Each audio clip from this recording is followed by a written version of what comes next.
بسم الله الرحمن الرحیم. السلام علیکم ملګرو د پښتو متلونو اومه برخه سره تاسو په خدمت کې حاضر یم. راځي چې وورو چې پوز احساسي بلا ته پاسي، چې په ځان کې ویني په جهان کې ویني، په ګوړه مري په زهرو یې موجنا، چې په ګیدړ پسې اوزي نو بیا تله د ازمري کوا، چې تنگ شي نو په جنگ شي، چې خدای سړی ساتي نو د ازمري په خوله کې هم ساتلی شي، چې خدای یې نکا پیر بابا به سکا، چې خوب راشي نو بالغ نه ګوري، چې چا سره اوسیږي په مذهب د هغو اوسه، چې څوک خوب کوي د هغې نر کټې زیږیږي، چې څومره صادر وي دومره خپې غځوه، چې څه کري هغه به ریبې، چې څه تیر شي هغه هیر شي، چې د دوو سره جګړه شي د درېمګړي ورکې ښه شي، چې د نه پوښتي مه ګډېږه، مطلب چې درنه تپوس نه کیږي جواب مو ورکوه، چې ډیر خاندې ډیر بجاړې، زر پاک وي له اوره یې څه باک وي، مطلب چې زړه کې د څه غلا نه وي د څه نه مه یریږه، چې ځې ځې ابازوله به راځي، چې سل خویه یې نور وي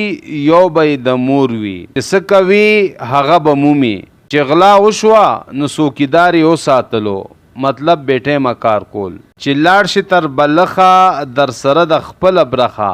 مطلب چې هر سانه خواریانیو کې خود قسمت نه به زیاته نه کی، چې نن سپک شي سبا ورک شي،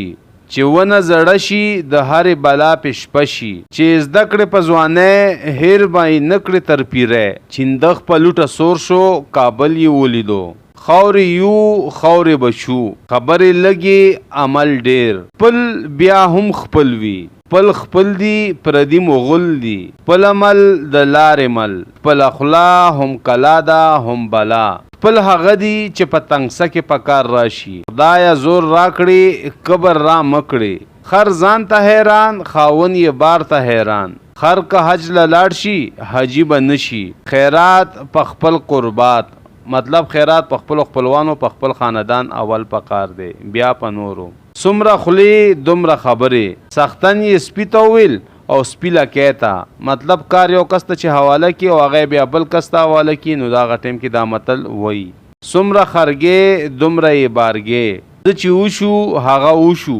څه دانې لمدې څه جرنده ورانه، څه لاس پنه څه غر پنه، د بخلي اس غاښونه مه ګوره، مطلب چې یو شعر ته مفت ملو شي په هغې کې نقصونه عیبونه مه ګوره، د پروت ازمرینه ګرځنده ګیدړ ښه دی، د پیښې نه تیښته نشته، شک نه غپ زیات وي، د ډیوې لاندې تیاره ده، د زړه نه زړه ته لار وي، د سپي د عمر نه مرغ ښه دی. ملګرو دا و د نن متلونه. که ویډیو مو خوښه شوي وي لایک ورکئ او ملګرو سره یې شیر کئ. د الله په امان.